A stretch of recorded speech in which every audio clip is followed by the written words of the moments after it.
Hi, bookworms. Welcome to Best Book Ever, the podcast where we talk about your favorite books.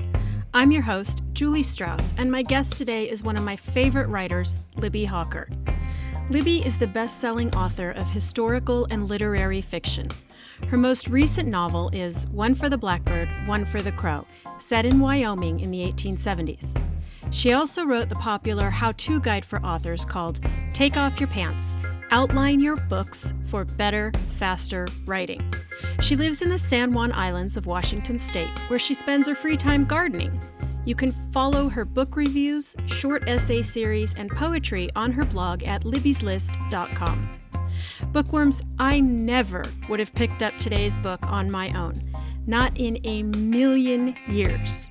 I am so glad Libbie got me to read it and was thrilled to hear her geek out on why Dune by Frank Herbert is the best book ever.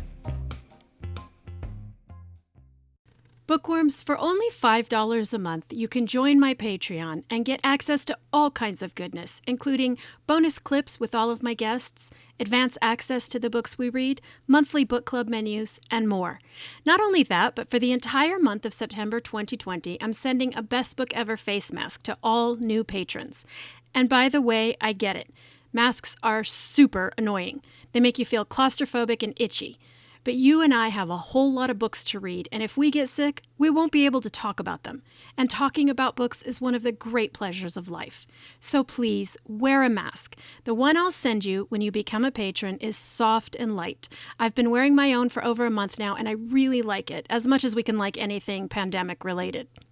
The good news is, if you wear a Best Book Ever logo over your face, men will stop telling you to smile and start asking you about your favorite book. That's a win for all of us bookworms with resting bitch face. To get yours, go to patreon.com/bestbookever and sign up for only $5 a month. And as always, thank you for helping me keep the lights on over here in my reading cave. Now, back to the show. Hi, Libbie Hawker. Welcome to the Best Book Ever podcast. Hello, thank you for having me. I'm so excited to talk to you about this book, Libbie. I want to start with your initial email to me. I'm going to quote you back to you. Okay. Your exact email to me was, and I quote, "This is the moment in history to read about Dune and talk about it with a Dune nerd. More specifically, I want to talk about Frank Herbert and how he was one of the greatest authors of all time in any genre." Those are really strong words. They are, but I stand by them. I am a hardcore Dune nerd, and more to the point, I am a Frank Herbert fangirl. How did you come across this book in the first place? Oh, there is a story behind this. Oh, good. I love book stories. Yeah, well, this is like most Libbie stories. There's an interesting, possibly adult-flavored twist to it. When I was like 19, 20, I had a friend who, shall we say, I had some benefits with. And he really loved the David Lynch film, Dune, which I can take or leave. It's not that great. But usually when we would get together and explore some of these benefits we had with one another, that would just be playing in the background. So this possibly explains a lot about my psychological state today as a 40-year-old woman, is the fact that I used to bang to Dune. But then I just got so used to like the weirdness of that movie that I was like, I should probably read the book this is based on, since, you know, I like books and all. So I went and picked it up, I think when I was about 21, and read it for the first time. And I think the first time I read it, I was kind of like, huh, okay. And I moved on and read something else. But eventually it just, it kind of started calling to me again. And I was like, God, I need to reread Dune. I don't know why I need to reread Dune, because that was a weird book, but I need to reread it. So I reread it again, like in my late 20s. And that was when I really started to understand, because in my late 20s was also when I really started to work on my career as a writer. Instead of just saying like, I'm going to be a writer someday, I was actually putting it into practice and trying to really get there at that point. And I think that's why when I reread it at that phase in my life, when I was really focused on the craft of storytelling and of how to be a writer, it just like like my brain exploded. I was like, holy shit, this is an incredible feat. Like no one has ever done anything like this in the history of writing. It's just amazing.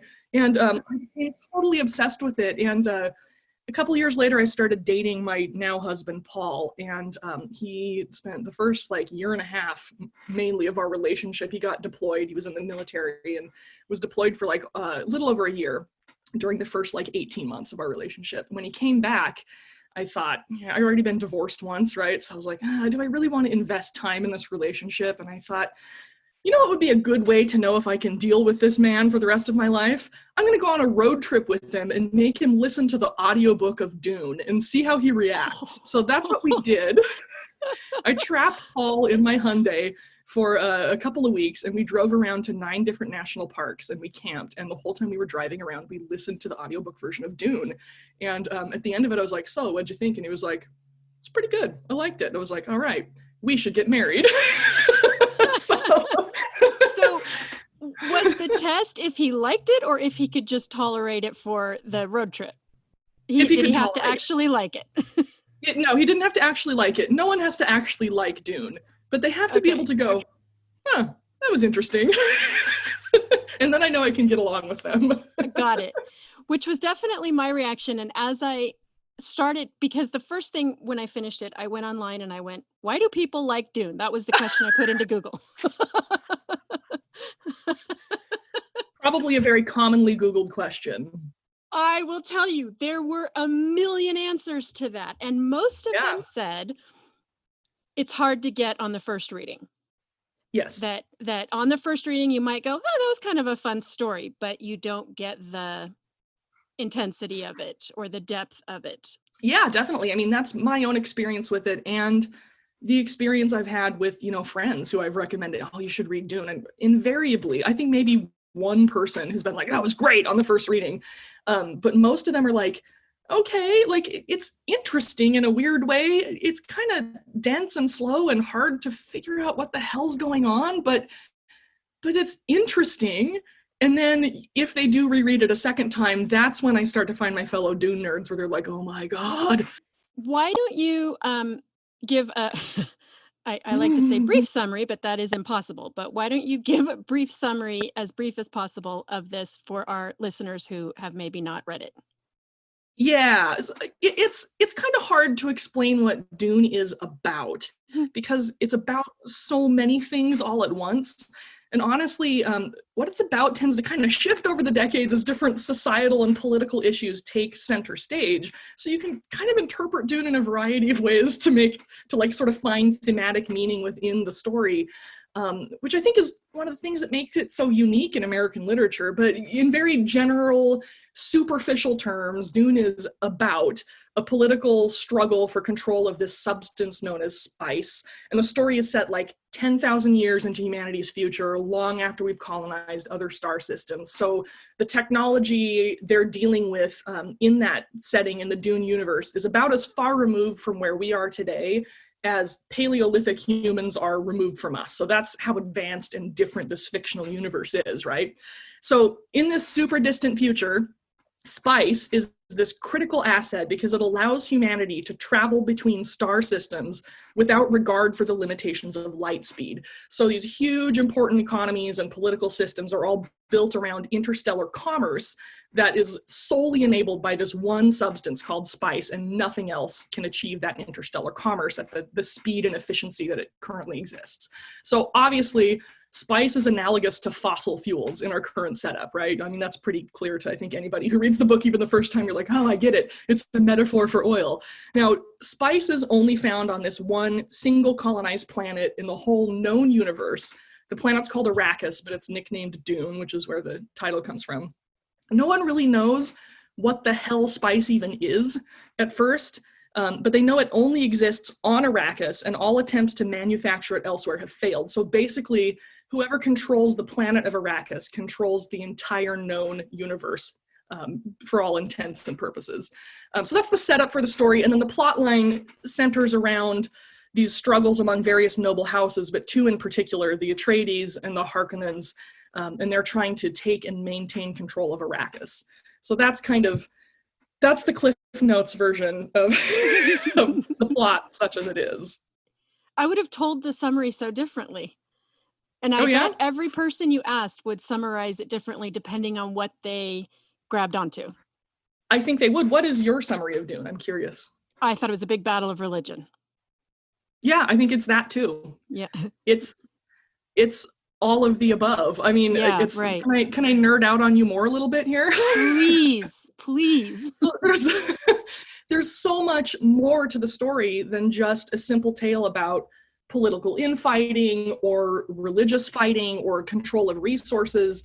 Dune manages to incorporate this whole panoply of really important social and political issues and spiritual questions too into this one incredibly tightly written story that somehow manages to be this thorough and this like broadly important in only about 105,000 words. So like, for comparison's sake, most of my books are in the 175,000 to 195,000 range. I tend to write pretty long, but I am just writing about like a single family fighting with each other instead of like all these huge important questions that Frank Herbert nailed in half the space I take to tell a story, right? So like Dune covers misogyny in society and politics, how religion is used to control people politically. Absolutely, that's a huge part of it. The fact that you cannot ever extract ecology from politics, and if you try, it's going to literally blow up in your face. The folly of relying on finite resource to build an entire civilization, the evils of colonization and how colonized cultures will inevitably come to interact with their colonizers, the question of whether terrorism is ever justified, and if so, under what circumstances, why it's always without fail a terrible idea to set anyone up as a hero or a messiah or to worship anyone or anything. It goes into how the human mind works, how does language shape thought and even physiological response, where is the line between sanity and madness, and what the hell even is consciousness? All of that in great depth and with this incredible sensitivity and intelligence in like just barely more than 100,000 words. It is astonishing. Wow, I think I need to reread it. Yeah, I think everyone needs to reread Dune. There's so much in there, but it is difficult to extract the first time around because Frank Herbert has this weird writing style where he switches back and forth between this really like dense, straightforward, almost robotic kind of technical style to this like unbelievably gorgeous soaring prose that like can make you weep. It's so beautiful. And then he's like right back into robot mode. It is so weird. He just like flip-flops between these two. Why do you feel it's so relevant to today? Well, today we're seeing the consequences, aren't we, of blindly hero worshiping a figure without any regard for whether that figure is actually good for us to worship and follow. Mm-hmm. So that's why I feel Dune is so incredibly relevant to our current political landscape. It forces you to question whether people deserve worship, whether they deserve to be followed as leaders, and whether humanity has a tendency to just do that blindly without taking a step back and being rational and objective about it and saying, is this really what we should be doing? Is this direction we want to be heading in?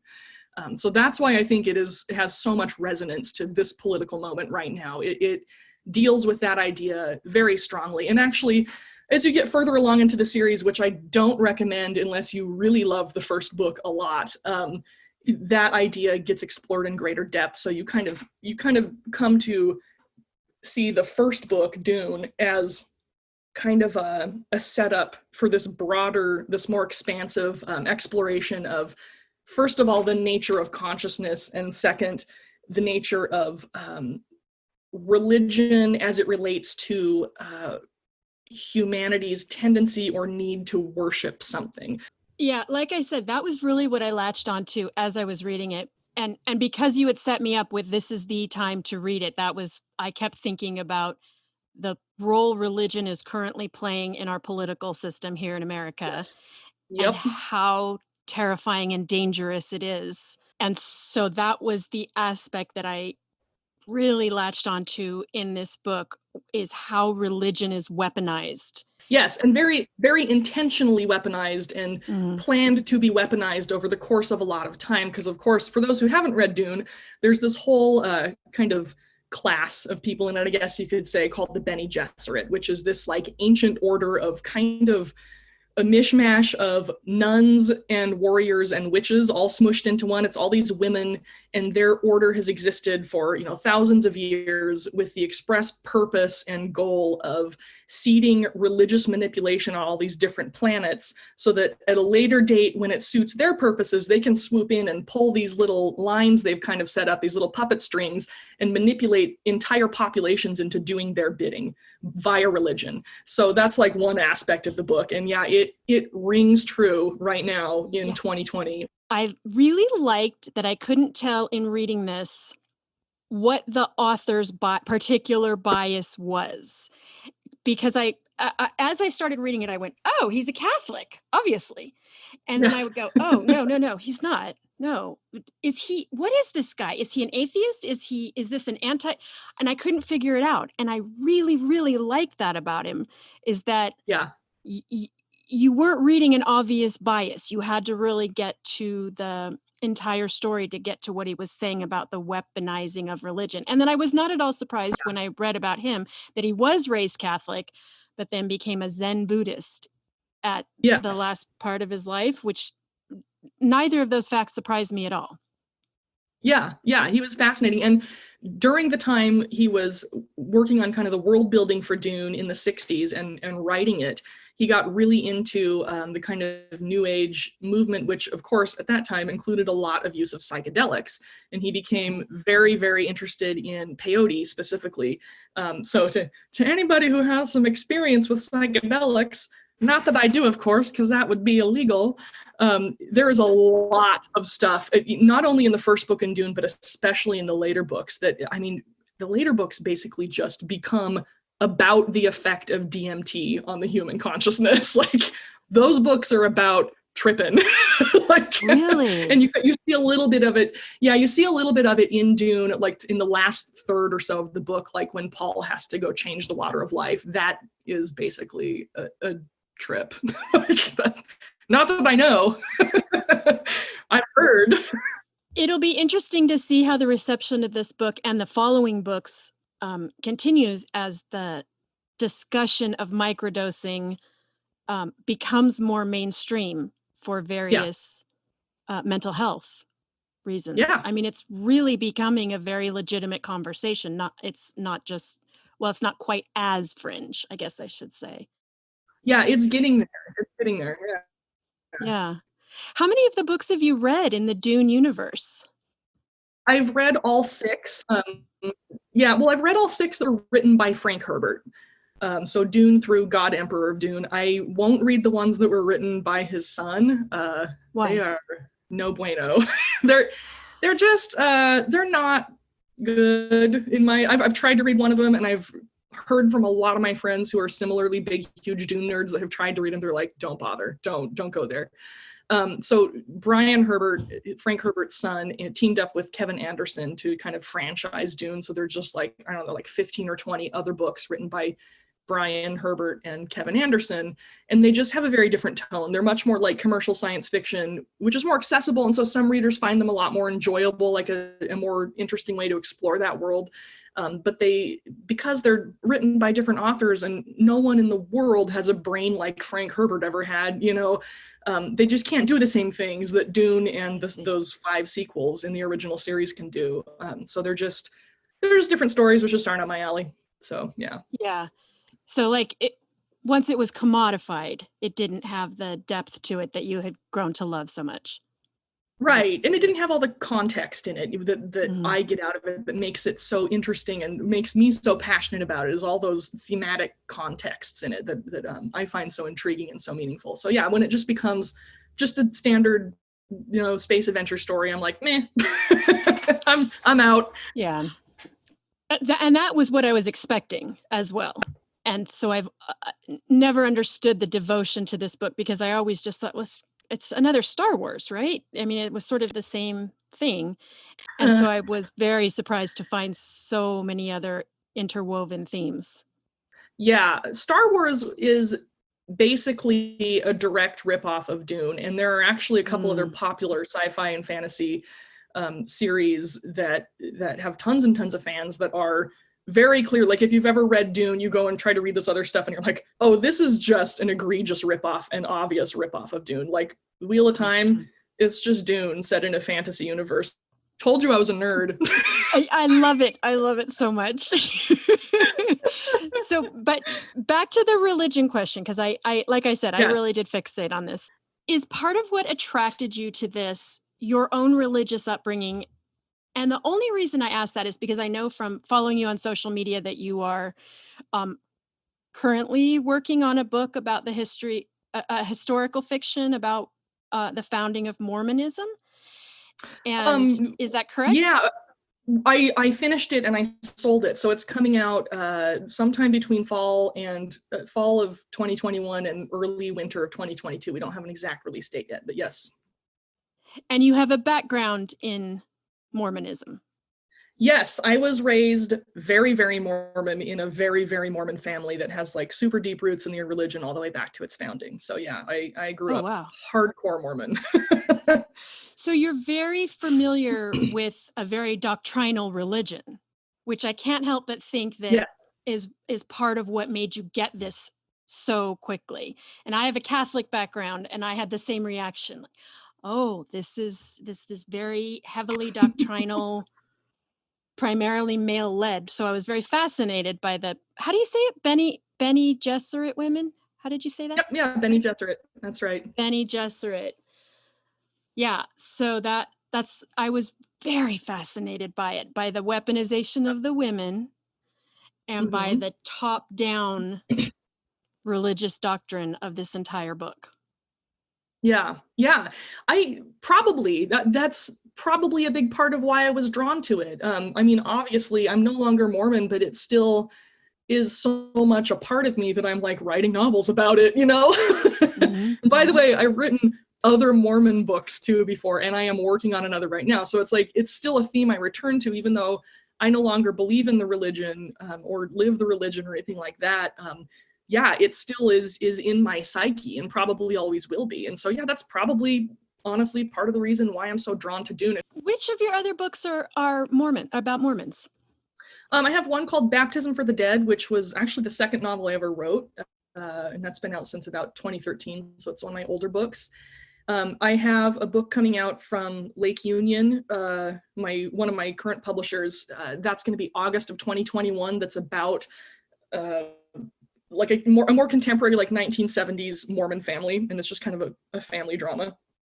And then this one about the history of the LDS Church in its founding, which was a really fun and like exciting and bizarre history. That one is coming out from William Morrow. That's the one I talked about earlier, which is somewhere between fall and winter of 2022. We don't know. To be decided. Your books I've read several of them, and what I love about them is that you are a writer who goes everywhere and into historical fiction, and you've done so much in your writing. And the thing that's amazing to me is they're all good, which has to reflect you must have a really diverse reading life. Is that true? I would, yes and no. Like I mentioned before, I've read Dune like 10 times, and I have this weird tendency to, like, I'll try to branch out and read new stuff. And if I don't immediately, like within 2 or 3 tries of a new book, find something that captivates me, I'll retreat back into myself. And for like 2 straight years, I'll just reread my favorite books.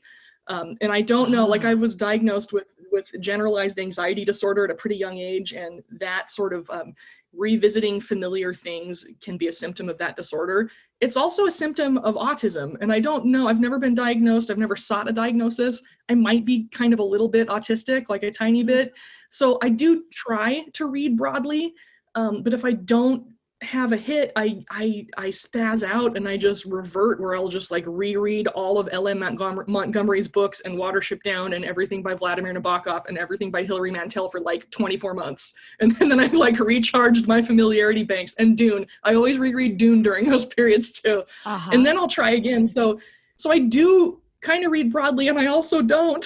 So I don't know. I mean, I'm really lucky in that recently I tried out a new book and absolutely fell in love with it by like the second chapter, and I'm all obsessed with it now, and I'm going to read everything by this author. So I am in a reading very broadly phase. It is called Curious Toys by Elizabeth Hand. And I found that book because I was sort of vaguely thinking about maybe doing a novel about this really interesting artist, outsider artist from early American history called Henry Darger, not early American history, from the 1920s. And he was so fascinating and kind of tragic and just really bizarre. And I was like, it'd be fun to do a novel about him. I wonder if anybody has. So I searched for like novels about Henry Darger, and this novel isn't necessarily about him, but he appears in it as a character. So I was like, well, I got to read that and see what's kind of been done. So I started reading that one just last night, and I was up for like 2 or 3 hours later than I normally go to bed, just like, oh, this book is great. So, so I like that one. Yeah. And then does the author have a lot more that you can go into? I love it when yeah, that she happens. has quite a few more. She does, as far as I can tell, just by kind of cruising and looking through her titles, she does sort of sci-fi and fantasy, but not the hard tropes of sci-fi and fantasy. It's more kind of just weirdness, which is totally my jam. Like, if I can find an author who just does like weird, spooky, vaguely unsettling, kind of occultish stuff. What do you mean when you say the hard tropes of sci-fi? Because I have read almost nothing in sci-fi, so I don't even know sort of what to expect. So when you say it doesn't have the hard tropes of sci-fi, what does that mean? So it's not like fighting battles in space, right? It's not the types of things we would consider like a space opera, where it's grand adventure in space and fairly simplistic characters, kind of good guys versus bad guys type of thing. Yeah, if you think more along the lines of adventure fiction versus literary fiction, that's kind of what I see. Like, the adventure fiction stuff is more hard sci-fi tropes, and the literary end of things, like Nicola Griffith's Ammonite is a really great example of like literary sci-fi, or like Octavia Butler, her stuff is like literary sci-fi. That tends to be more what I prefer in sci-fi and fantasy, is that more kind of more focused on character development, more focused on beautiful prose, and more focused on kind of an atmospheric weirdness over like swords and dragons. You know? That's what I like. But that's what I like in all my fiction, regardless of the genre. Like, you can find atmospheric weirdness and deep characters and beautiful writing in like every genre. I've found it in romance and mystery and you know, sci-fi and fantasy and everything. So that's what I go hunting for. I don't really restrict myself to genres when I read, but I'm always looking for a particular tone when I read, if that makes sense. Okay. Do you like Donna Tartt? Yeah, I like her work pretty well. I've always found her work to be slow reading for me. I wish she was a little more pacey, but I really like the other features of her work. So I've read, I think, all of her books that are out so far, but each one took me like a couple of years to get through. Like, I would read a few chapters here and there and put it aside for a few months and then come back. So she's not like a fast-paced read for me, but enjoyable. I like her work, yeah. I just thought of that because you said atmospheric weirdness, and that was such a perfect description of, that was kind of how I felt. I've only read The Goldfinch, and that was kind of how I felt as I was reading it. Was atmospheric it's got some great atmospheric weirdness in it. Yeah. Have you ever read anything by Audrey Niffenegger? Yes, and my daughter, that's Time Traveler's Wife, right? Yeah, which I think is not her strongest book. I really like her Fearful Symmetry, which is, speaking of atmospheric weirdness. Yeah, that's a great book. That is so good. I love it. It's so spooky. It's so spooky. And the thing that happens at the end, it's rare that I am so shocked that I have to, like, I shut the book and went, oh, yeah, right. Holy shit. You get to the end and you're like, what? I did not see that one coming. I didn't see that coming either. And I can usually see the twists coming in atmospheric, spooky, weird books. And that one I was like, oh, dude, it's good. Yes, me too. That was such a fun reaction. But I will tell you this. I have a 19-year-old daughter, and she just picked up Time Traveler's Wife. And I went, and I haven't read it since I think it came out, but I remember loving it. And I said, oh yeah, you got to read this one. It's fantastic. And she comes to me every single day and goes, Mom, this book is really, really problematic. And we talk through it, and It is. it's absolutely fascinating to read it now as a 50-year-old with our current more evolved, not evolved, but more evolved understanding of gender relations, and to see Yeah. it through her eyes and to see her get it right away where I didn't get it when I read it because I had a different upbringing. And it is Yeah. quite fantastic to experience that book through her eyes and go, oh, this is maybe not that great of a relationship. I thought it was the most romantic book. Atmospheric weirdness, but so romantic. And now I I know, think, like, I ew, think the no. first time I read it, I was kind of like, I guess that was okay. Like romantic stories that are focused on like the love thing are not so much my jam, but I'll enjoy them now and again. So I was that was sort of how it made me feel. I was like, that's not my thing, but it was all right, and I appreciated the spooky weirdness. But yeah, I read it, or no, I listened to it on a road trip with my mom a second time, and I was like, this doesn't hold up well. Even like 10 years after it was released, it's like, yeah.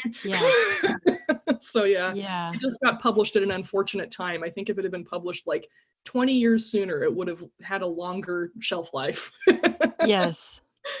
Yeah, but she's someone I really like just because she can do that so well. She can really draw you into that, which is going to be my new favorite phrase, that atmospheric weirdness where you just kind of go, this is odd, but I'm going to go. Well, if you like atmospheric weirdness, you and all the listeners out there, have you ever read anything by Catherine Davis? No. Oh my God. She is the master of atmospheric weirdness. I love her work so much. She is up there with Frank Herbert in like my top 5 writers of all time. And she's not super well known. I mean, I think she's really well known among people who appreciate really weird books that make you feel vaguely unsettled, but you can't really say why. But we're a pretty small niche, right? So she's not like a famous author because of that, but like she does this so well. And it's hard for me to pick one favorite out of all her books, but probably I think the one that's easiest to read is Duplex. And it is just like, it's so fucking weird and beautiful and entrancing and like hypnotic. And at the end of it, you're like, God, I feel dirty and like creeped out for having thought that was beautiful, but it was really gorgeous. I mean, she has an entire book called Silk Road that I had no idea what was going on the entire way through it, and I still loved it. I was like, I don't know what the fuck is happening, but I like it. So it's a great book. Oh my God, I cannot wait to look at these. Oh yeah, you will love Catherine Davis. She's her own thing.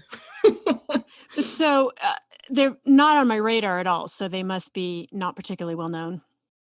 No, I wouldn't say so. I mean, like I said, she's catering to a very specific niche, which is weirdos like me. So there are not many of us out there, unfortunately. If there were, I would be writing those kinds of books instead of just reading them. But, you know, I got bills to pay. Do you think you ever will? I would love to. I would love to get to the point someday where I can. I tried. I wrote a very weird, very esoteric book that was essentially a Gothic novel set in the 1970s and focusing around a member of the Weather Underground. And it was real weird, and it held together and made perfect sense to me because there were all these like deep cut esoteric occult references in it. But my publisher was like, Libbie, what is this? And they tried to make it work. They were like, maybe if you edit it this way and this way, we can maybe make this book work. And I finally was like, I'm withdrawing this from publication. Like, I'm not going to slice this up into something it doesn't want to be. So I'm just sitting on that book until the right point in my career where I can trot it out again and publish it and not care about how much money it makes. Cause I like it. I'm proud of it. I love the way it all comes together. But yeah, it's like a Catherine Davis book where you're just like, what? What's happening? Yeah. So yeah. Do you ever see yourself being a writer who just sticks to one genre all the time, or do you hope to continue the way you are, where you get to bounce sort of between genres a little bit? And I know you're not bouncing in an insane way, like you're not going from that I know of. I mean, I don't know how many pen names you have, but you know, you do sort of bounce between historical and literary fiction. Yeah. And do you see yourself continuing on that path, or do you eventually just want to be known as a single type of writer? Well, I see myself as working more with a particular tone and narrative voice than with a specific genre, um, if that makes sense. And that's actually that's kind of what I worked out with Lake Union, my main publisher. That's why we launched the pen name Libbie Hawker, was because, you know, I was talking to them and I was like, here's what I feel I do really well, is this particular tone and style of writing, regardless of what the setting is. Like, I don't want to be tied to only historical fiction, but I don't necessarily want to write contemporaries either. Like, I don't want to have to care about the setting. I want to deliver a specific emotional experience for the reader. And I was very fortunate. They were like, great, do it. Let's set you up with a new brand. We're going to launch a new pen name for you that's going to go in this direction. They're amazing. I love working with Lake Union so much. They were very supportive of that, and they were like, great, do it. And it was the right move to make, because as soon as we launched that new pen name, those books took off like crazy. And I've had they and I have both had a ton of reader feedback. They were like, more of this, more of this. I don't care what the setting is. I want more of these like human stories. So that's what I've been working on with them. And that's kind of what I feel I do best, is paying more attention to the tone and the theme and the feel versus whether it can be pigeonholed into a particular genre. So I don't know if I'll ever get as like weird and tonalistic as Catherine Davis. Probably not, just because I want to keep doing this full time, and I don't think you can make a good living by going way out there. But I'm really comfortable with where I am now, with being able to write that type of story that appeals to like a book club audience and is way up on the upmarket scale, that just kind of tiptoes over into literary fiction and gets a little experimental and weird sometimes, but pulls back before it alienates the reader. So I'm happy with that, and I'm willing to stay there. So yeah. Which very much brings us back to when I quoted you back to you at the beginning of this. It doesn't surprise me at all that you are more interested in tone and voice than genre, because I have seen that in the books of yours that I've read across several genres. Is I can always tell it's your book, because it does have that extreme investment into the character, which is what I love so much about your books. In fact, my favorite of your books is one of yours that I think is actually not as well known. It's Madam. Oh, really? That is surprising. That is my favorite of your books. I love that one so much. Thank you. Everyone, please go buy a copy, because I still have not earned back what I put into like getting the edits done on that book. Yeah, that book I want that one to be a movie so badly. I could see the whole movie in my head as I was reading it. Right. I would love for it to be a movie too. I love that story. And I'm glad I wrote it, but it sucks that it lost money for me. So yeah, maybe it's just one of those books that needs time to find it's a word of mouth book, maybe yeah, which would be nice. But your concentration on tone and voice sort of makes me understand why you would put Frank Herbert as the best writer of all genres, because I get very fixated on, well, my favorite romance writer, or my favorite this, or my favorite that, and I would never put, for example, E.M. Forrester up against Tessa Dare, right? Because to me, they write different things. But now I sort of get your assertion of putting Frank Herbert, because you're not focused on genre. You're focused on the craft and the voice of the entire thing. And so is that how you can? Am I off base here? No, I think you're totally on base, and I have to say, both as a writer and as a reader, I'm very auditory.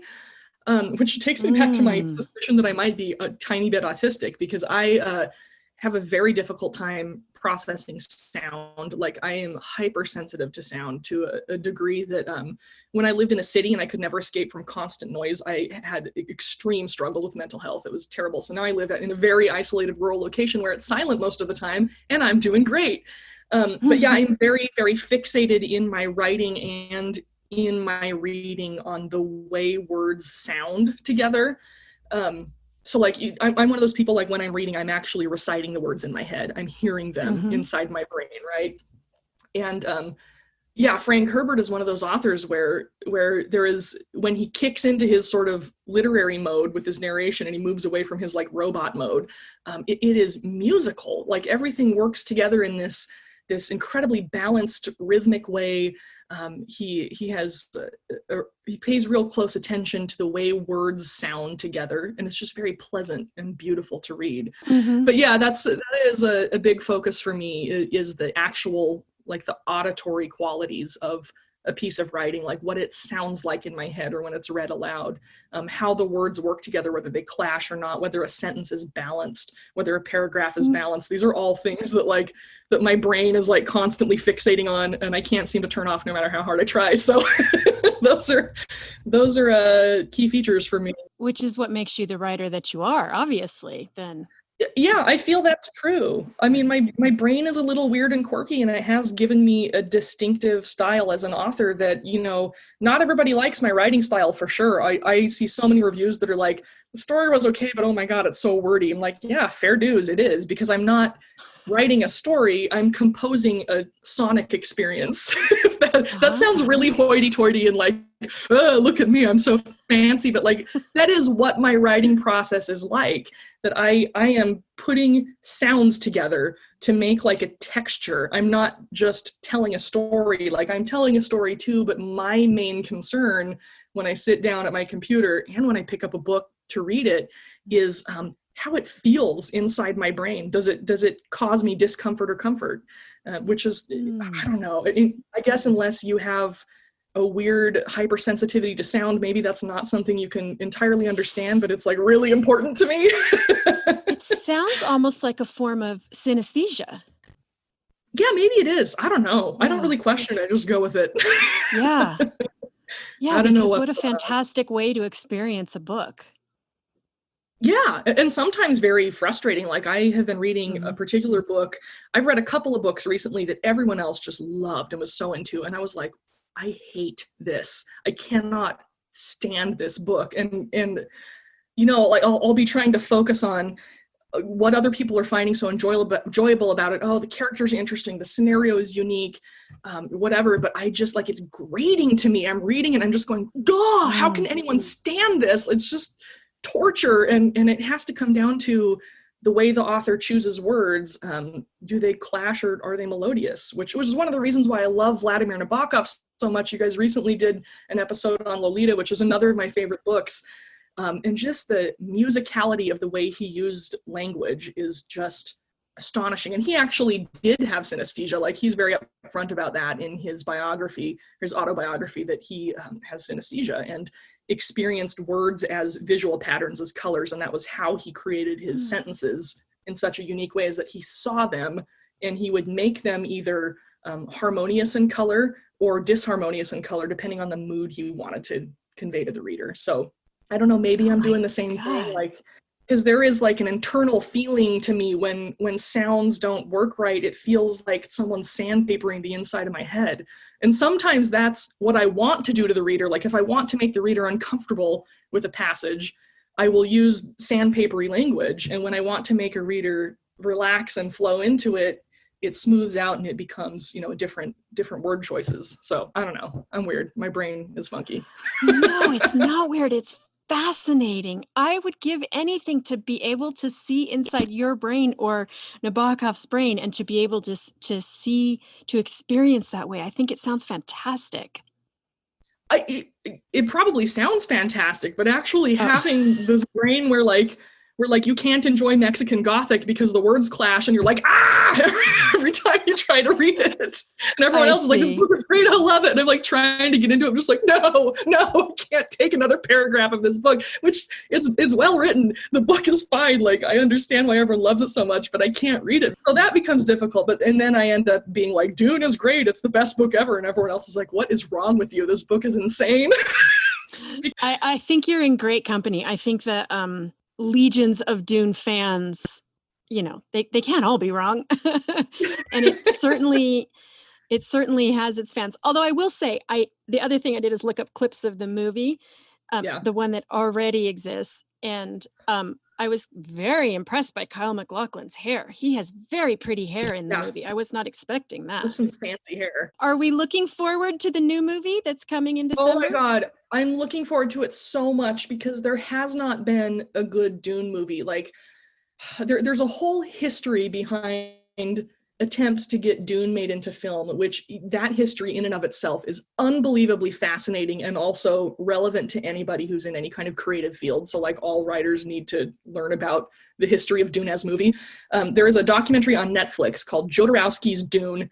I know probably most of us can't spell Jodorowsky, so just go type in Dune on Netflix and you'll see it. It'll come up. Watch that documentary. It is unbelievably gripping and so interesting, and it will give you sort of a rundown of the attempts to make Dune into a film and how we ended up with the weird David Lynch version and why the David Lynch version sucks. Like, it's not because David Lynch is a great filmmaker. He did his best in a very difficult situation.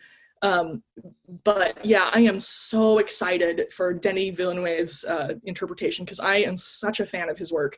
I loved Blade Runner 2049. It was so beautiful, like aesthetically, and so true to the original Blade Runner and to Philip K. Dick's. Like, it felt like a Philip K. Dick story. I could feel Philip K. Dick's aesthetics in his interpretation of it, even though obviously Dick didn't write the script for 2049. It felt right, to that world. Like, I love Philip K. Dick too, so I was like prepared to be like, fuck this, Instead, I was like, this movie is great. So yeah, as somebody who loves Dune so much, I know it's going to be in really, really great hands with Villeneuve, and I am so stoked to see it. So yeah. I just watched Arrival, also Villeneuve, just a couple weeks ago, and I have only started reading Ted, I'm going to say his last name wrong, Chang. I've only started reading his books just this year, and I was surprised to rewatch the movie and see that he really got Ted Chiang's voice so well. Yeah. Also, he's amazing. He is an amazing filmmaker. You can tell he really has a lot of affection and respect for source material, if the script is an adaptation. And I appreciate that so much. Another huge shout out, speaking of movie adaptations and books you've already covered, Adrian Lyne's adaptation of Lolita from 1997 is perfect. It is so good. Like, a huge part of the reason why Lolita became the cultural shit show it did is because of Stanley Kubrick's film, which I think was an awful disaster. Like, as somebody who loves that book so much, that was a pile of crap. I'm sorry. I just pissed off a lot of people because they're like serious Kubrick fangirls out and fanboys out there, but I hated that movie. It was so bad. And it like, Adrian Lyne did it right, even to the point where there are some funny little moments in Lolita where the narrator Humbert is like, if you ever make a movie of this book, have this happen. And it happens in Adrian Lyne's. It's such little Easter eggs for someone who knows the book really well. To have it, done in that adaptation was just great. So I think probably Denis Villeneuve doing Dune is going to be a similar experience where he just pays real close attention to the source material and has a real respect for it. So yeah, I am so excited. Oh, can't wait.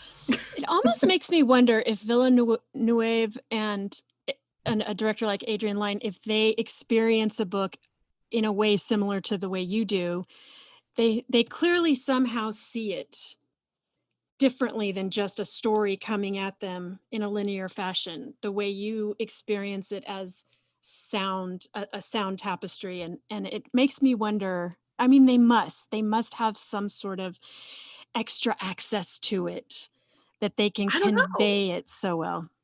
Maybe so. I don't know. I mean, maybe their experience is a lot more visual since their medium is so much more visual, but yeah, it must. I don't know. It would be interesting to interview one of them, right? And be like, tell me everything about your relationship to directing or to taking an adaptation and turning it into something other people can access. Like, how do you do that? It'd be really interesting. Yeah. Well, we both know that I'm not going to watch the Lolita movie. I have made that pretty clear. Yep. Much to my, I have been schooled by, as of today, 4 very, very smart female authors who have really, really tried to convince me, but I'm still not going to do it. But I really appreciate your input on it. And I do think we should maybe do some sort of panel discussion about why it's I so think great. it would be cool because I think the reaction you had to the story is exactly the one Nabokov wanted the readers to have. I don't think it's wrong for you to be like, this is awful. I think that's what he was trying to do. Sure. But I think he's playing with this constant tension of almost luring you into admiring this person who you know is the worst person in the world. And then like you have to pull yourself back and be like, no, I can't be charmed by a charming person just because he's charming. I have to look at him for what he truly is. And it constantly tries to suck you back into that and jerk you back again, or hopefully you jerk yourself back from that. And it's like this awful emotional roller coaster, but I think that's what it's supposed to be. So I'm still not going to read it. That's fine. I think that's self-aware totally fair. enough to know where the limits of my anxieties are, and that book is the absolute limit of my anxiety. And totally fair. But that said, I absolutely love listening to smart people talk about books. So I would love to hear people tell me why it's great. Oh, that would be fun. I mean, if you ever do a panel on it, I'm in. We'll do it. So Libbie, why don't you tell our listeners where they can find you online? Well, you can find me on Instagram at Libbie Hawker, and my name is spelled Libbie Hawker. And I also have a little blog where I post like some short essays and some poetry I write, and sometimes other people's poetry and book reviews when I finish reading a book. And that's at libbieslist.com. Well, this has been great. I want to thank you so much for getting me to read this book, which honestly, I never would have picked up on my own ever. And I am so glad to know what it's all about finally. And I do think I might read it again, although I think what I will do is listen to the audio version of it, because I think that would be a completely different experience.